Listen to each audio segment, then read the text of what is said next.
Y lo prometido justamente es deuda. Y si de deuda Claro. se trata, tiene que ver con la Argentina. Y en momentos en los cuales hay un problemón con el déficit comercial, con la balanza de pagos en Argentina, el FMI está mirando muy atentamente algunos números rojos que están viéndose en Argentina por el turismo, por las importaciones y cómo se va haciendo un rojo que esta semana el gobierno admitió que es de 5.000 millones de dólares. En ese contexto, sobre llovido mojado, empiezan a aparecer reclamos históricos contra la Argentina por gestiones mal hechas en el pasado que ahora se la quieren cobrar los acreedores. Esto lo trae nuestro compañero Torres Sí, Ullman. así es, Dani. Con Martín Duré trajimos el tema de la deuda justamente que emitió la Argentina en el siglo XXI y que no fue pagada en muchos casos. Entonces, ahí podemos ver en la plaquita que la deuda que tenemos es multimillonaria. Y Sí, traemos este tema a colación también porque este lunes distintos bonistas hicieron un nuevo reclamo en Washington claro, por 1.700 millones de dólares. claro. Recordemos que estos bonistas están justamente exigiendo a cambio lo que los bonos, los títulos que ellos habían comprado entre el 2005 y el 2010 en épocas kirchneristas, que esos títulos estaban atados al PBI. Claro, ¿Qué pasa? El INDEC fue intervenido y los números fueron claro. bastante dudosos, entonces lo que ellos, estos bonistas, están exigiendo es que la Argentina les tiene que todavía devolver 1.700 millones de dólares. Estas son ¿Sí? las consecuencias de Moreno en el INDEC, de poner una patota en el INDEC. Bueno, como tocaron las estadísticas públicas, los Exactamente. acreedores, que ahora casi siempre no son acreedores comunes, sino son fondos buitres que han comprado deuda para exigir el cobro, porque tienen tiempo y respaldo como para hacerlo Sí. años después, hacen este reclamo. ¿Por qué? Porque, bueno, al tocarse las Mm. estadísticas públicas, lo que se hizo Sí. es estafarlos. Claro, Estafarlos en los beneficios que iban a tener. porque estos títulos, al estar atados al PBI, bueno, con tocar el INDEC ya te cambia todo y encima los intereses. Claro. Eso es brutal. Pero bueno, estos 1.700 millones de dólares que están exigiendo estos bonistas no son nada al lado de todo lo que la No. Argentina continúa justamente debiendo al exterior. Ahí tenemos una placa que la suma total de lo que debe la Argentina hoy en día en casos abiertos, porque acá vamos a hacer una explicación. Mm, Están los casos abiertos y los casos cerrados, ¿sí? claro.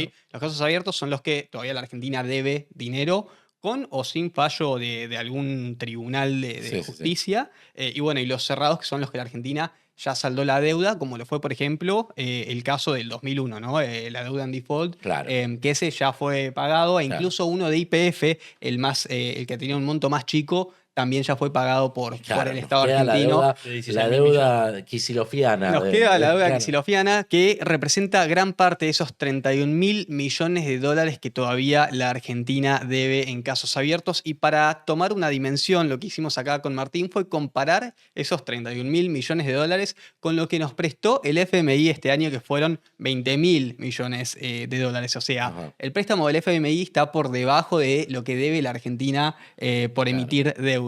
Claro, que esto no es deuda externa, esto es deuda judicial de Exactamente. Sí, juicios en contra. sí. O sea, no va por la deuda, pero o sea, con un préstamo del FMI no podríamos pagar lo que nos reclaman en tribunales, por ejemplo, lo que pasaba en esta semana, que esta semana puntualmente fue un grupito de Mm. bonistas londinenses que fueron a la meca de los juicios contra la Argentina, porque todos estos contratos tienen tribunales en Nueva York, porque Sí, el sí. kirchnerismo siempre fue muy nacional y popular, Exacto. pero se dio la sede de Nueva York para las disputas legales Sí. y allí están yendo todos a cobrarnos. Exactamente, todos van en fila y son un montón de casos. Lo que nosotros hicimos fue englobarlos porque son muchísimas denuncias, pero que Sí. capaz responden a lo mismo. Por ejemplo, estos títulos atados al PBI Ujú. entre el 2005 y el 2010, etcétera. Y otra comparación que también podemos ver en la plaquita es que toda esa deuda que se emitió, que no se Mm. pagó, también, bueno, está un poquito por debajo de las reservas brutas del Banco Central, que son de 41.000 millones de dólares. O sea, ahí nomás, casi que todo lo que debe la Argentina en casos abiertos Son las reservas que hoy son las tiene, que está reservas que hoy lidiando a hacer tiene. crecer y no puede. Exactamente, pero bueno, sobre esa cifra vamos a indagar un poquito más. Tenemos ahí una siguiente plaquita.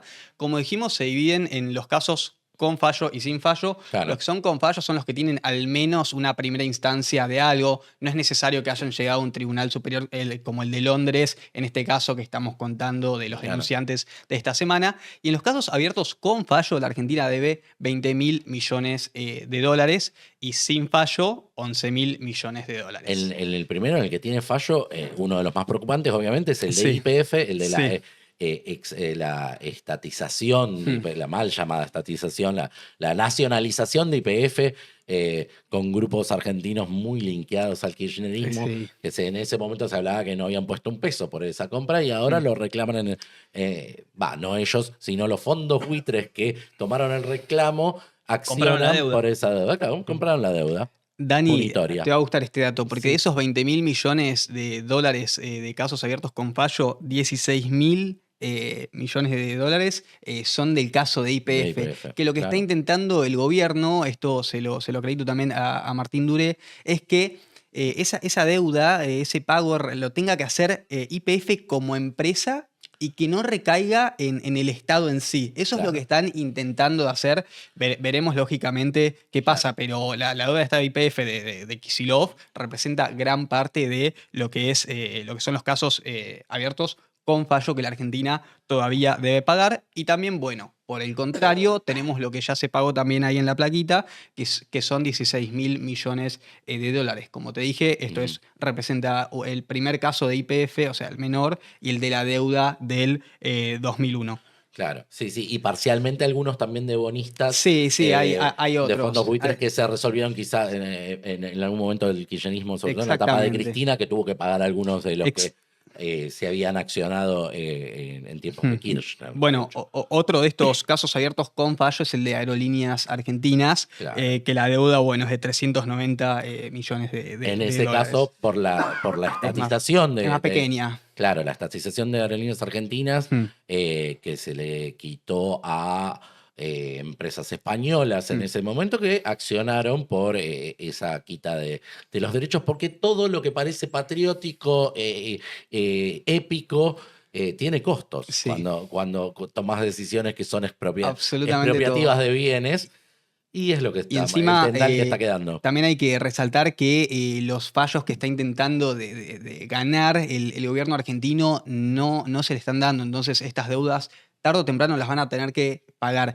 ¿Y qué pasa si no saldan la deuda? Bueno, ahí tenemos una última plaquita, que los litigantes buscan justamente cobrar 18.000 millones de dólares. Claro. Y si no se paga la deuda, bueno, lo que pasa es que te embargan claro. Incluso por la YPF distintos bienes. se impulsaron embargos. Sí, Bueno, están pedidos, claro. Sí. no están aplicados. Claro, no claro. están- Un caso muy famoso fue el de la fragata Claro. Libertad, que Claro. bueno, Cristina recibe, si no me equivoco, en Mar del Plata cuando la devuelven. Entonces, Claro. ese es todo un tema que hay que ver si la Argentina, bueno, efectivamente no paga la deuda emitida. Sí, además los fondos buitres son muy creativos sí. para buscar opciones, porque Sí. intentaron, bueno, algunas de las decisiones que habían tomado, algunas más polémicas y otras que no.